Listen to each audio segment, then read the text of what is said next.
Bienvenidos. Welcome, confidentiales, especially to Venezuelans anywhere in the world or in Venezuela who can still watch us in some places where there's still coverage and electricity. This is a message and an informational update so you know what's happening, because the official media doesn't tell what's going on in Venezuela. Don't trust what Venezuelan radio and television say under Chavista orders. Look, you would think that in such a dramatic situation like this, even Delcy Rodriguez could show some humanity, right? Well, no, that's not the case. She has given orders to silence many realities, to shut people up, and to keep manipulating things in her favor all the way to catastrophe. They want to take credit for saving the country when they are the ones responsible for what's happening. They are the ones who have the deaths of thousands of people on their conscience. Look, we have many informants, men and women, who follow us in Venezuela. Some have been injured, I hope not, but I'm afraid some have died. They leave us messages on our phone, and I think it's better if they are the ones who tell you what the current situation is. As always, we're going to avoid names because reprisals are still possible. That's how it is. The Chavista state never rests. Listen to this first message from a confidential friend in Caracas. Hello, very good afternoon from Castillon Confidential. It bothers me to hear yesterday on TV, on television, that nobody said anything. Only Delcy, Diosdado, and I don't remember who the other one was by his side, the brother, appeared. The sinister siblings, the Machiavellian twins, I don't know why they should be separated. One without the other couldn't be so Machiavellian. If you separate them, they separate, they die. But nobody has understood that phenomenon.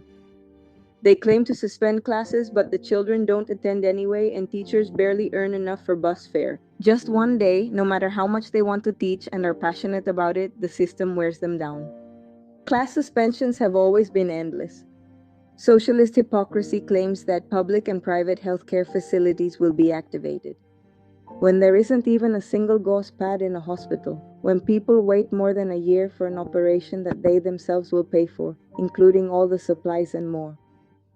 It's a tragedy that overlaps with our own tragedy. When we think we'll get out of the criminal plague, this situation catches us. The firefighters immediately started working with their flashlight phones, just like we did to defend our votes on July 28th.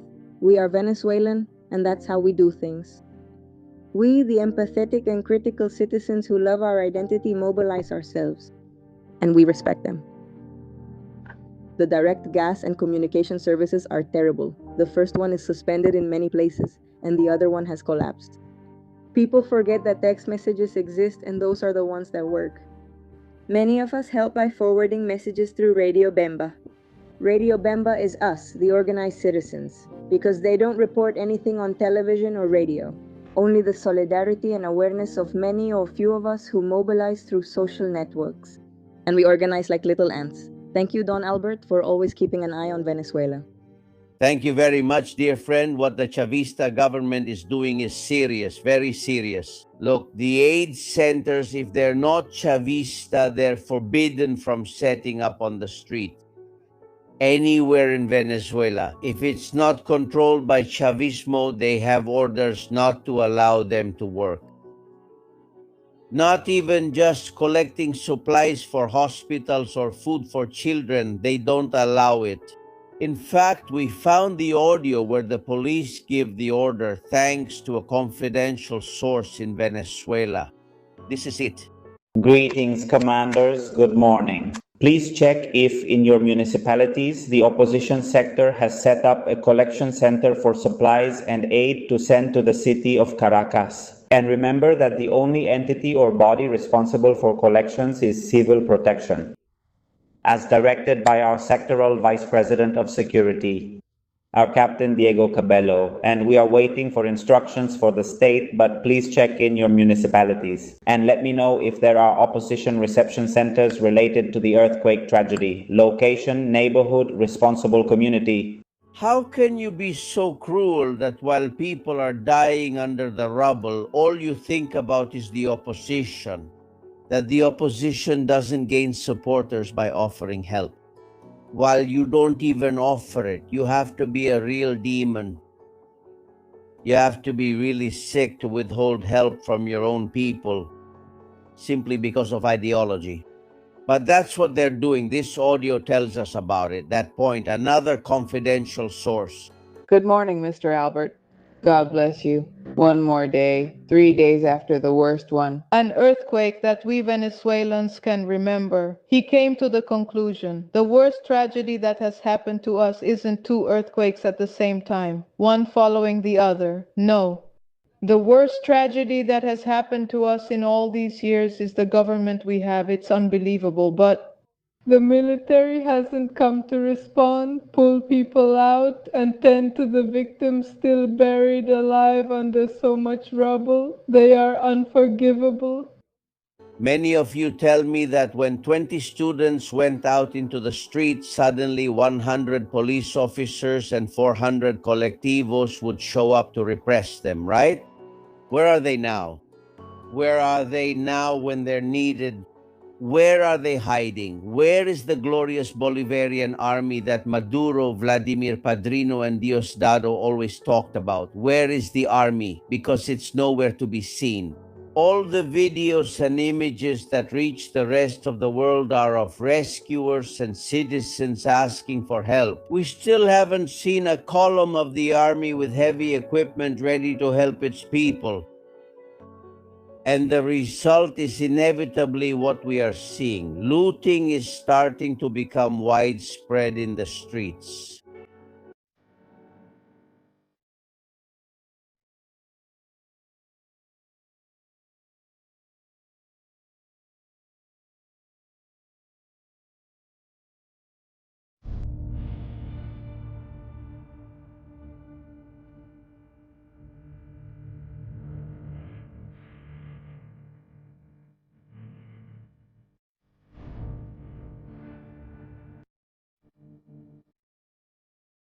This confidential source, whose name starts with T and whom I send a big hug, talks about those lootings without any police showing up.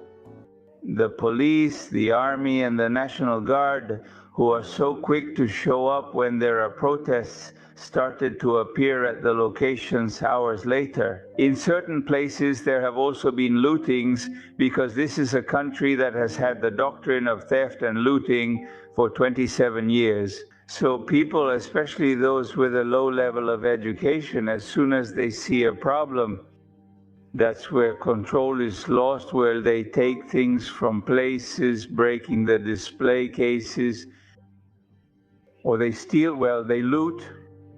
There, I even sent you videos of police officers carrying stolen goods, things that are left around, and they steal them. Thank you, friends. The worst part is when the looting is done by the police themselves instead of saving lives, helping others, or trying to comfort their people at all. There are some police officers, members of the Bolivarian National Police, who engage in looting. Look at them.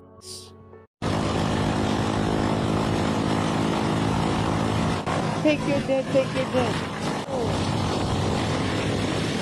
Take your dead, Shameless! Just leave him to me, Pepita! Shameless son of a bitch!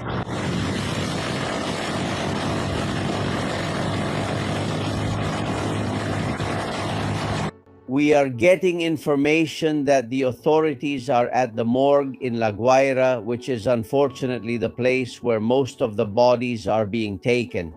They are asking people for money to release the bodies of their deceased loved ones.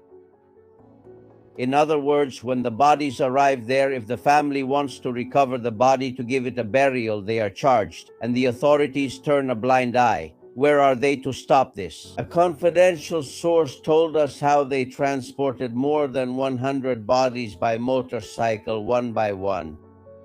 Let me tell you, yes, there's a lot of vandalism and theft. Meanwhile, top police officers aren't doing anything. They're just standing around goofing off and not helping.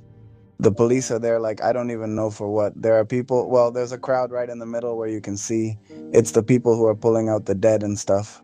But you can't see the police. The police officer has it. The command is right in front of the guys, and the guys aren't doing anything. He was talking to a man there. And he tells me that between yesterday and today, he's already carried more than 100 dead people on his motorcycle to take them out. Can you imagine that? Dead people on the motorcycle. It's already been more than 48 hours, and there's no excuse for this negligence, for this abandonment that the people of Venezuela are suffering. It's not all of Venezuela, it's a strip, it's the coastal area. You know, Caracas, La Guaira. It's an area where, with proper assistance, at least uniformed military personnel could be seen, and you only see rescuers. They are the real saviors, the heroes of this story, but they are not enough. From the buildings, it's overwhelming to see this scene. Like people who can't move, who are trapped, asking for help.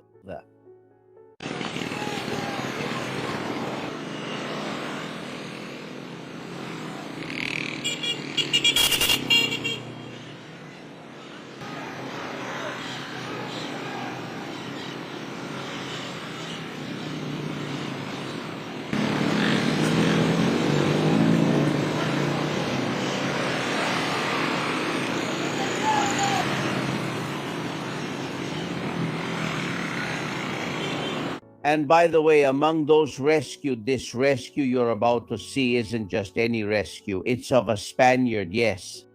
Maybe he didn't deserve to be rescued. You're seeing how they're pulling him out. Of course, the rescuers and the people don't know who they've rescued, and that's good because safeguarding human life is the most important thing. But he didn't do that. That man you're seeing being rescued is Coldo Olalde, Anita member who killed 3 civil guard officers. His wife has died. She couldn't survive the building collapse, but he has survived again. And he's not in my memory. The civil guards he killed are Francisco Mota Calvo, Francisco Gomez, and Miguel Garcia Bayo. That was on January 1st, 1978. By the way, in 2016, this criminal murderer was interviewed and he asked people to vote for the Podemos party, the one funded by the Chavista government. There are many ETA members hiding in Venezuela, and unfortunately, this one has survived. But let's focus on the more positive side, on that legion of rescuers. Sometimes they're just ordinary people, neighbors. People without any training, using their nails with their bare hands, saving lives. Look at these scenes. No, don't bend this. Didn't I tell you? No. Dude, if there's not a pipe that can maybe be bent, help me, someone help me. Stop it right there. No, sir, the mother-in-law already. No, he's tired. Don't push it too much. Stop it here. Go carefully there. The second one. Police, where is he? Where did he send him in? Police. There you have him, right there. More information at www.albertosanagustin. Careful with the head. Watch the head. I'll get the feet. You take the hands. Use the tubes. Go ahead. Pull it that way. That's it. Done. Done. Handle it carefully. Calm down. From any way by the head, by the feet, but they pull them out alive from under the rubble. When they can't do any more, they try to lift huge stone blocks with ropes. You don't see a crane, you don't see an excavator, you don't see a rescue professional. You see people with determination who are the heroes of these days. We place all our hope in them. They have saved hundreds of lives. Where are Adelcy, Diosdado, Padrino, the army? Where is Jorge Rodriguez Zapatero? Why don't you donate $1 million, $2 million from your jewelry for Venezuela? They won't do it. They are from another caste. We are moved to know what's happening despite the risk because they are saving lives. And there are aftershocks. There are constant aftershocks, and with each one, more buildings collapse.